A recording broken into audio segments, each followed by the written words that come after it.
the storm and winds may... Hi, I'm Terry Townsend, minister here at the New Concord Church of Christ in New Concord, Ohio. I want to personally thank you for joining us today via this live stream. The purpose of this stream is to simply share the good news of Jesus Christ. While we appreciate you viewing this stream, this effort is in no way intended to be a substitute for the assembling together with the saints.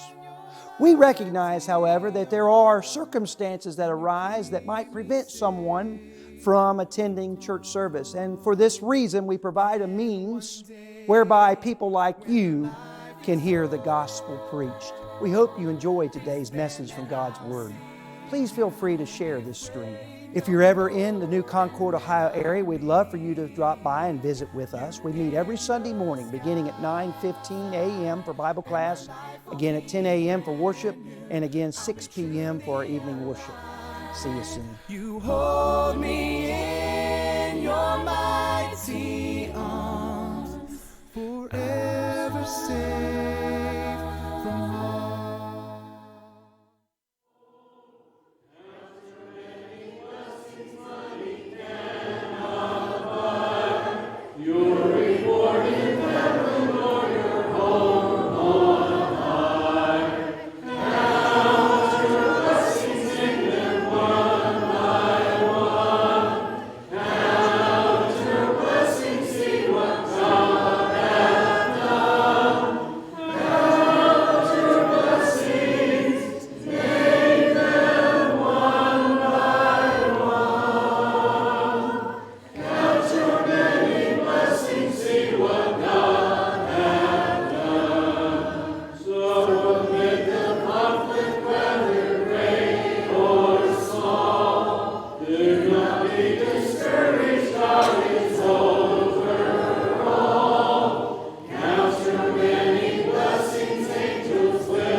The scripture reading for this morning is going to be from John chapter 8, verse 44. John chapter 8, verse 44. You are of your father the devil, and the desires of your father you want to do. He was a murderer from the beginning, and does not stand in the truth, because there is no truth in him. When he speaks a lie, he speaks from his own resources, for he is a liar and the father of it.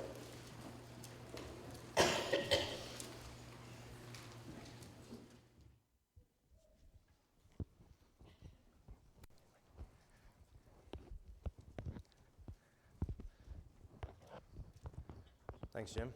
Good morning, everyone. Make sure I'm on. I think I am. Hope so. Surprise, right? I was surprised this morning when I got a text from Terry saying, "Hey, man, I'm sick. Can you fill in for me?" And I said, "I don't know if I'll fill in, but I'll try." But I told him I'd do my best. So here we are. And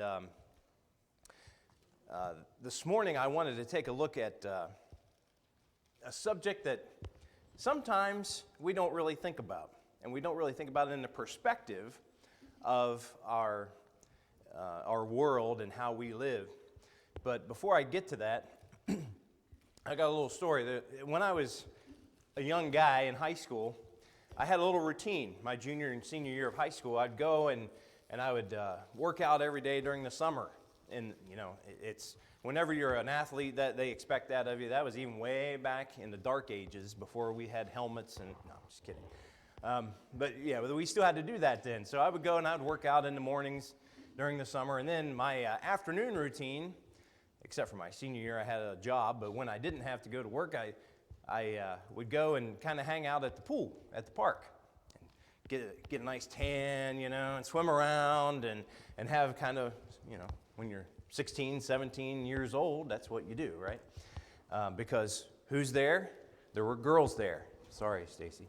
But there were girls there then, and you wanted to go, and that was a social thing because we didn't have phones to talk to each other, so we had to do it in person back then. I know it's horrible.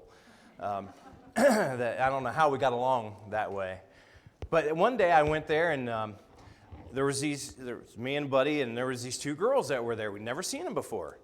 So we start talking to them, and they're, oh yeah, we're from this, this other area or whatever. Oh, okay, great, and we got along, kind of hung out all day. It was just kind of fun.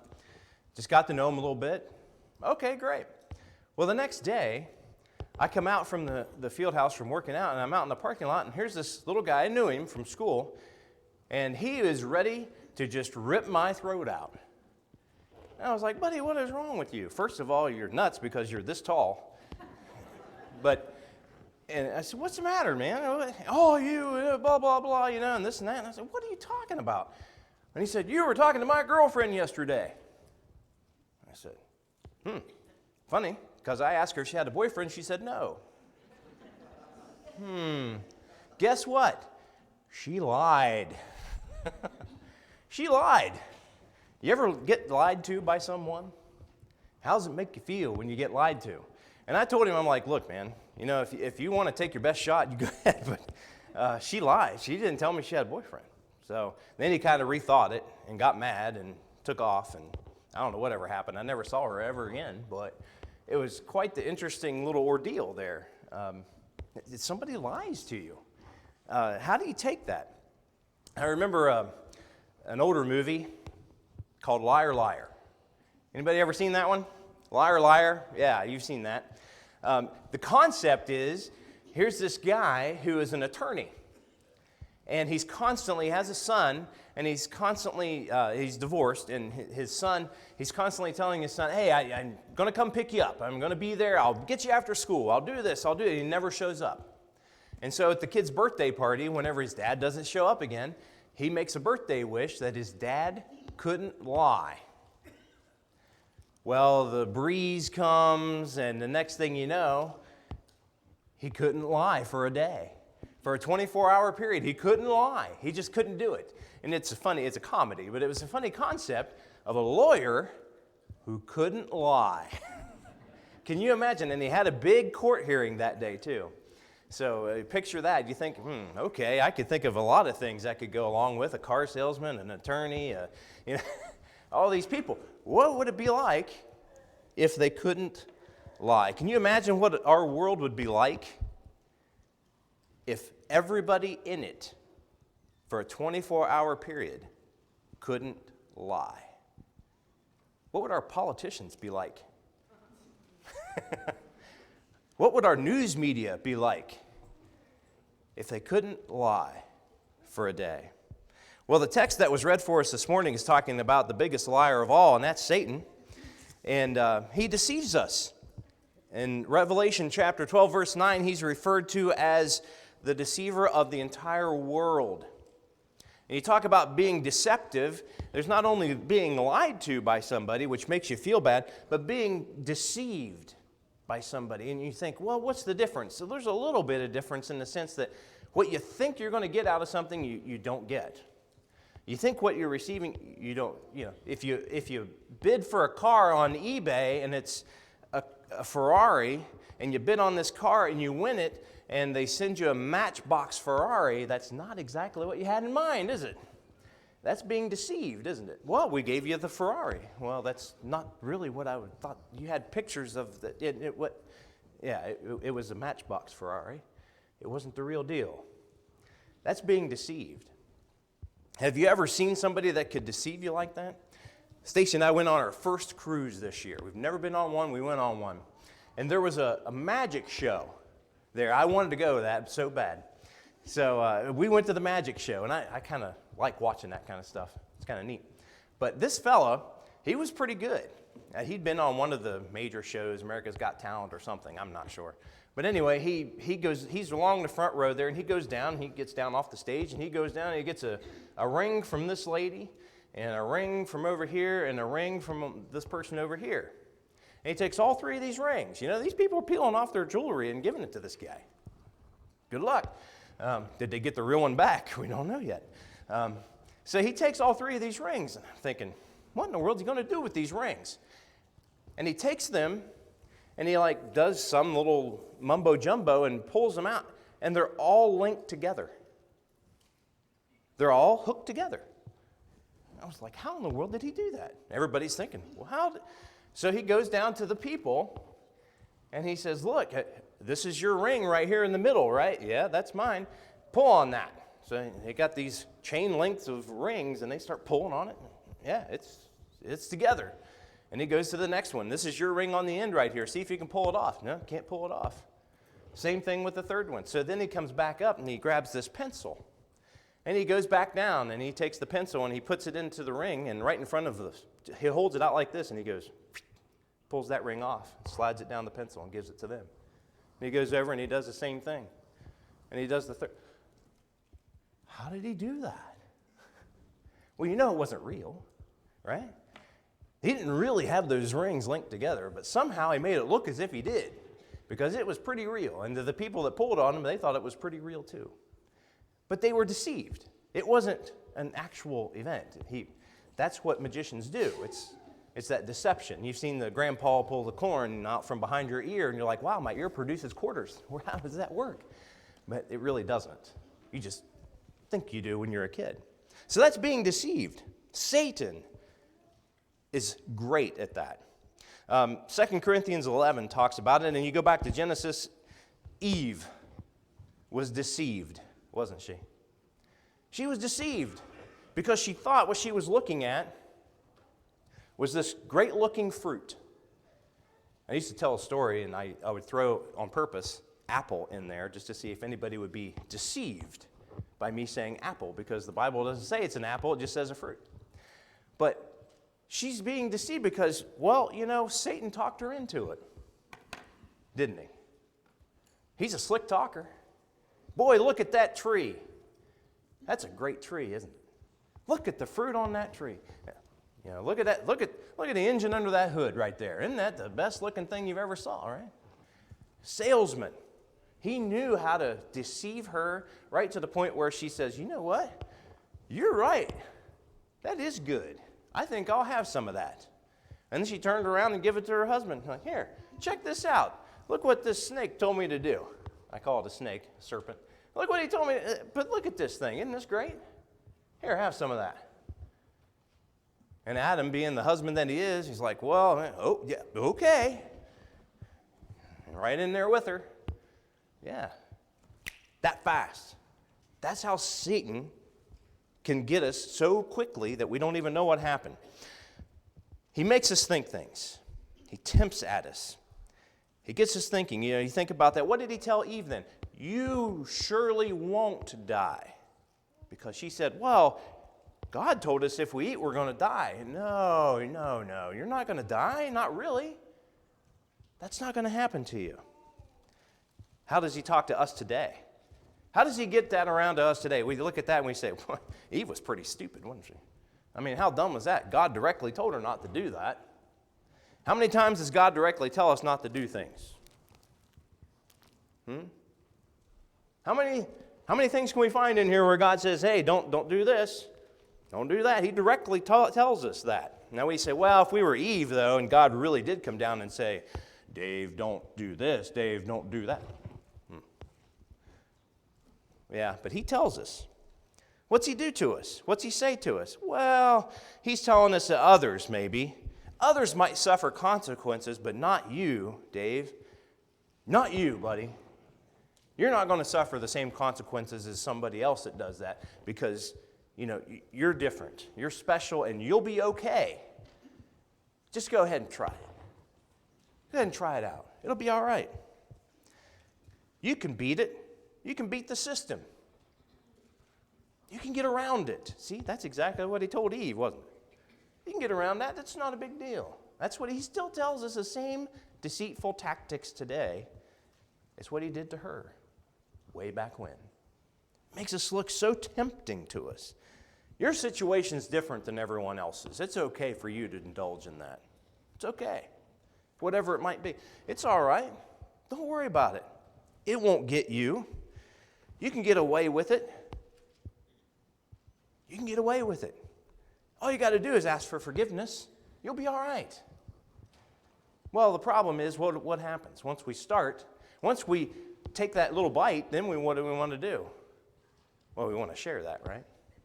It's funny, we were talking about a story the other day about how criminals get caught. Isn't it kind of funny how criminals get caught? Because how do they get caught? Scott's over here laughing. They can't help but want to brag about what they did. Yeah? That's what they do. If criminals could keep their mouths shut, there'd be a whole lot less of them that would get caught. But what do they want to do? They want to talk about it. And they talk about it to them. And now it's even worse because now they get on their phones and so now they're just covered all over. We watched this show the other night. Stacy loves Dateline. Ladies, do you love Dateline? Yeah. She watches Dateline. We love Dateline, right? So it was a story about a guy who was a police chief who had murdered his wife's, she had had a kid by this guy. It wasn't her ex-husband. They just lived together. They weren't married. But he goes and murders this guy, and he thinks he can get away with it. In today's technology, he thinks he can get away with it. Well, they tracked him all across the country to where he went up there and did it and come back. You can't get away with it. They think you can't. Satan makes you think you can get away with it. We talk about sin. We talk about things that are nitpicky to our hearts. And we look at things. I can use alcohol. I can use drugs and not be affected by that. I can do it because I'm strong enough to withstand that. I can get by with it. I can look at, you know what? We'll just go down to the strip club. No one will know. It's so-and-so's bachelor party from work, and they wanted you to go. Come on. Really? Really? You think you can get away with that? Well, it's clear over in Columbus. No one will know. No one will know. Right? Don't worry about it. It's okay. I can neglect reading the Bible. How about that? I don't need to read that Bible. Why? Well, when Terry gets up here and he preaches, he tells us everything that we need to know. He teaches us in the class. I don't need to read that. I got it all when I come here. That's all I need, isn't it? You see? That's what Satan wants us to do. He wants us to believe that deception that we're able to do these things without really knowing things. The congregation can fail to grow and still not die. He wants us to believe that. He really wants us to think that. So, what about the folly of believing Satan's lie?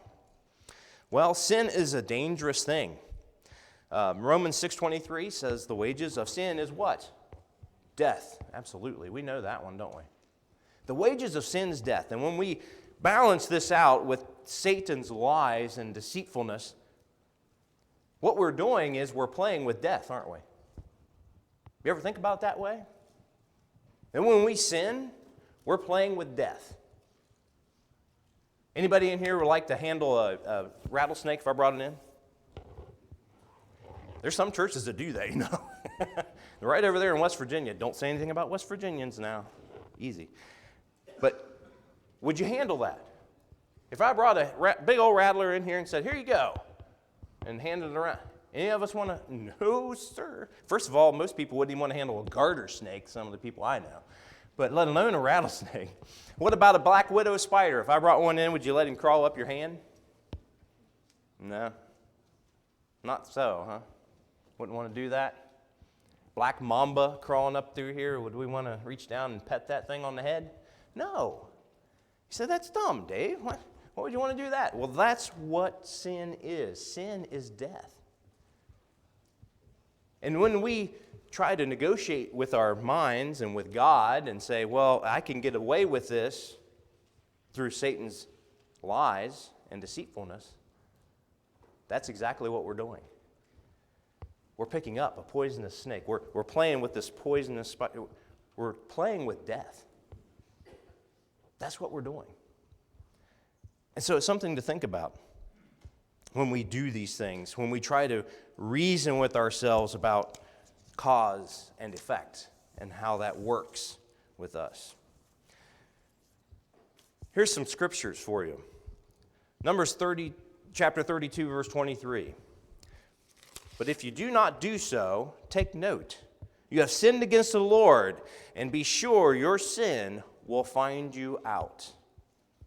Be sure your sin will find you out. See, we've always thought we'd get away with it, right? No one will ever know. But be sure your sin will find you out. Proverbs 6:27, chapter 6, verse 27. Can a man take fire into his bosom and his clothes not be burned? Next verse, 28. Can one walk on hot coals and his feet not be seared? Can't do that, can you? There's a cause and effect. If I do this, then this. X, then Y. This is what happens. Ezekiel chapter 24, verse 14. I, the Lord, have spoken it. It shall come to pass, and I will do it. I will not hold back, nor will I spare, nor will I relent. According to your ways and according to your deeds, they will judge you, says the Lord God. Your ways and your deeds will judge you. God will judge us, but our ways, our things that we do will basically judge us. What's our true heart? Where are we? Are we being deceived by Satan? Galatians chapter 6, verses 7 and 8. Do not be deceived. God is not mocked. For whatever a man sows, that he will also reap. For he who sows to his flesh will reap corruption, but he who sows to the Spirit will of the Spirit reap everlasting life. You think about that, you think about gardening. Pretty much gardens are done, right? I still have some peppers trying to grow. But other than that, and I haven't weeded it, so it's pretty bad. So I just let it go, right? It's the end of the year. Not going to happen. It frosted last night, so that's definitely the end of it. But when we plant something, we expect to get what we plant, right? So last year, little story, Stacy saved some seeds out of a big pumpkin. One of those big ones, you know. She saved seeds out of that because she said, I'm going to plant those in the garden next year so that I have a pumpkin to put on the porch when it's around, October, November. She was all excited about that. It had them all spread out. They all dried up and everything was great. So we planted them this year. And they grew everywhere, actually. Some of the things we didn't even plant some of them and they grew. Stuff we threw over the fence grew, and it grew back up over the fence. It's kind of, and in our flower bed somehow or another, maybe a bird, I don't know, but there was a pumpkin plant in our flower bed. All these pumpkin plants, especially the ones that we saved the seeds from, the big pumpkins, grew. But guess what? None of them grew any bigger than that. They were miniature pumpkins. Now, how did that work? How do you get from this to this? Well, obviously, the seeds, it was mutated or something didn't happen right. So we didn't get a big pumpkin like we wanted. We got a whole bunch of little tiny ones. All collars, though. If you need any, let me know. I've got plenty. But when you sow something, you expect to reap what you sow, don't you? Well, what did we get? Well, we reaped what we sowed, but we didn't know exactly what we sowed, I guess. I don't know how to explain that one. We also took little pepper seeds and planted them in little cups. First time we'd ever done that. And we let those grow before it was actually growing season. And we grew them up to little plants and then planted them in the garden. And guess what? We got peppers. It's amazing, isn't it? You plant pepper seeds, you get peppers. Wow. It works that way. If you sow deceitfulness, if you sow lies, if you sow sin, what are you going to reap from that? If you plant it here, where's it going to grow? Here. When we look at all the things, we say, boy, Eve was so dumb, right? God told her directly not to do. He tells us directly not to do many things. He's the deceiver. He's the liar.